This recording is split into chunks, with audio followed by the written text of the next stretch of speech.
Hey everyone, this is Ken Klippenstein with Breaking Point's The Intercept edition. I'm joined today by Pulitzer Prize-winning journalist and national security reporter James Risen. We're going to be talking to you about a story that we had in The Intercept recently about something that the intelligence community doesn't like to talk about, which is that they, in their intelligence, made huge errors in terms of how they thought the Russian invasion of Ukraine would go. Now, to be clear, they were correct in anticipating the invasion, and that has gotten no shortage of accolades and things in the press, and they're very happy to talk about that. The part of the story they're not happy to talk about is the fact that they thought that Kiev would fall within as quickly as a day or two, and that not only that, they briefed President Biden on the expectation that when Kiev fell, the best that they could hope for was arming the insurgency covertly. Jim's been in the business for a long time, has a lot of sources in the national security community. Jim, what was it like reporting on this story, and what do you make of that the CIA got this so wrong? Well, first, thanks for having me. And second, I think, yeah, you're right. There's a long tradition of the CIA getting things like this wrong, where they are not, the U.S. intelligence community, not just the CIA, but the broader community, has become so reliant on technical intelligence, on satellites and listening, eavesdropping, and other kinds of technical monitoring, that they're good at counting tanks and seeing large armies and where they are. But they're not very good at understanding the human side of things, like how much corruption there is in another government, or the morale or the spirit of an army, or the incompetence of training, and how much contracting is being diverted for embezzlement, things like that.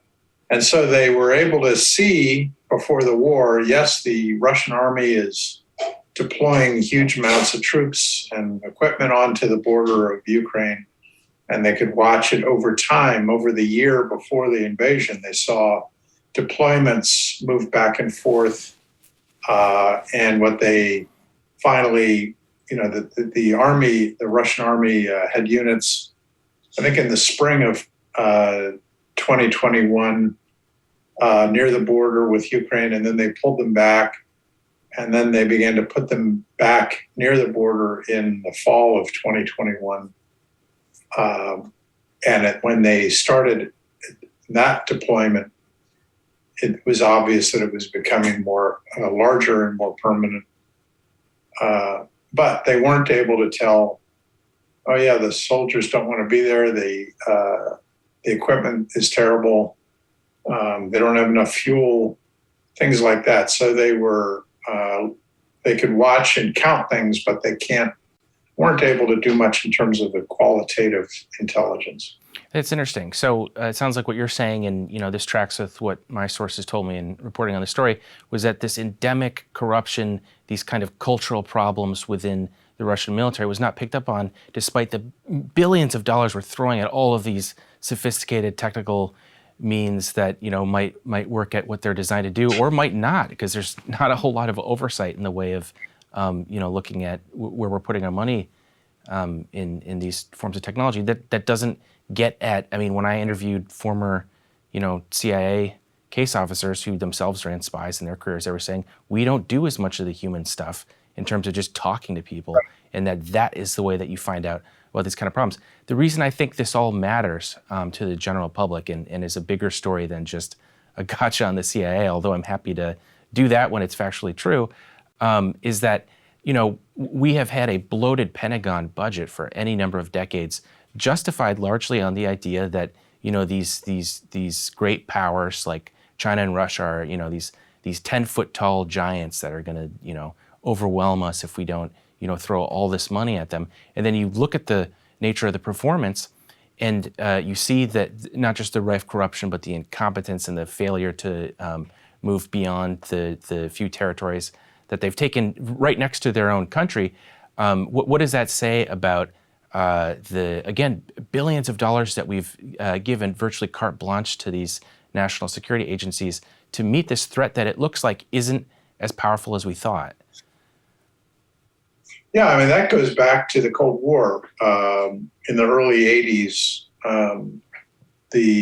there was a divide within the CIA analytical community over the scale and power of Russia's ballistic missile fleet and its nuclear weapons. And there was a huge fight between Republicans and Democrats. It actually started in the 70s over whether the CIA was being hawkish enough. And it became a very political fight. And the Reagan administration really came down on the side of the people in the intelligence community who were more hawkish. And so those people began to get promoted over the people who were less hawkish about the Soviet Union. And it became known within the intelligence community that if you wanted a career, if you wanted to get promoted, you better be hawkish. There was a whole, this started the career actually of a lot of the neoconservatives who, by the time of 9/11, were very senior people in the Bush administration and became the leading neoconservatives, like Paul Wolfowitz and Doug Feith and people like that. So there's a long history here of the politicization of intelligence on Russia towards being more hawkish. And they were wrong on the Soviet Union. They missed the collapse of the Soviet Union and the fall of the Berlin Wall. Then, that it never really got better. One of the problems was that the CIA had a tradition of recruiting spies inside the KGB. And that was good for counterintelligence purposes. They could find out what the KGB was doing to spy on the CIA and find out about moles in the CIA. But they never had any real spies in the Kremlin who could tell them about Russian political intentions. And that was a real handicap because they were good at, in other words, they were good at figuring out KGB spying operations. And to some degree, they also knew a lot about the Russian order of battle because they were also able to recruit Russian military officers to some degree. And they had a lot of spies who gave them information about Russian, the technical side of Russian military equipment. But they never had much intelligence about actual the Kremlin's intentions. And that became a huge problem for them. Interesting. Then go ahead, I'm sorry. It sounds like there's a rich history of these sorts of intelligence failures that spans back to, as you said, failing to anticipate the fall of the Berlin Wall. Right. And more recently, in the context of reporting on this story, something we didn't include it in it because it wasn't time permitting. But a notion I heard again and again in talking to people in the national security state was we were so embarrassed by Afghanistan and the collapse of Kabul. Yeah. In the time frame that it happened, that we overcompensated and came and looked at this and said, okay, well, how do we not get in a situation where we don't, where we say, oh no, this government will last for a year or two, as they said in the case of Afghanistan, and then they massively overshoot in the other direction and say, as I was told, and Congress was briefed on this, that Kiev is going to fall within 48 hours. Now, I think it's easy to sit here and be. I think the reason I'm not being Monday morning quarterback here, because I'm not saying that. Okay, they didn't get exactly right. But to say that the capital is going to fall within 2 days is just like so far off the mark that it makes you really wonder about the stuff that's getting briefed to the president, Right. Oh, the one thing I would add about the background and the history is that, all that history about the problems in the Cold War was made worse after 9/11 when the CIA really gave up on traditional intelligence, or not entirely, but the focus became military operations, paramilitary operations, and targeted killings with drones and with special forces. And counter-terrorism became their number one priority. And traditional intelligence and espionage was reduced. And that, I think we're seeing that the bad effects of that now. They don't have the traditional, they haven't rebuilt their traditional espionage operations since. Yeah, well, in their defense, how are you going to make a bunch of money for contractors if you're just hiring spies on the ground to talk to people? Right. You can make a whole lot more money selling AI systems that, as in your reporting, our pitch to policymakers is being able to decode secret messages in Al Jazeera to warn people about terror attacks. Right. Does it work? Right. No. But does it make the guy that invented it a whole bunch of money? Yeah, it does.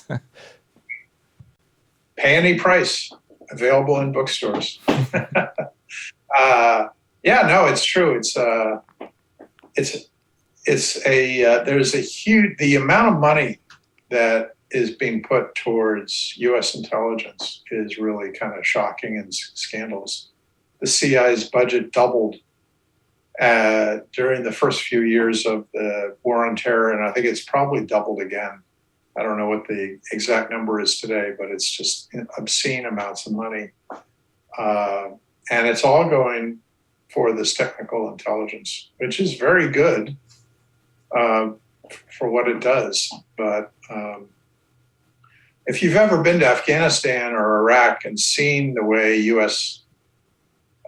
U.S. presence was there, it's very understandable to me why we didn't have very good at human intelligence.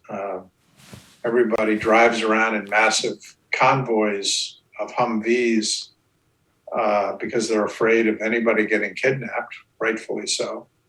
The U.S. Embassy in Kabul was a fortress. You couldn't get anywhere near.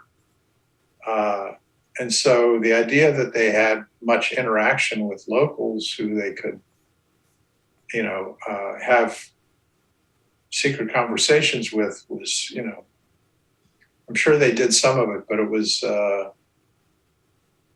very difficult for them to be in a position to understand the Taliban very well or to understand what was really going on the ground. Yeah, well, there's no question these are endemic problems and ones you're not going to hear about in the media outlets that have the relationships with these agencies that they do. But for anybody that wants to just open a history book. I think that's one of the things I felt good about for our story was the degree to which so much of the other coverage on the CIA during the Ukraine war has been about the successes they've had. Right.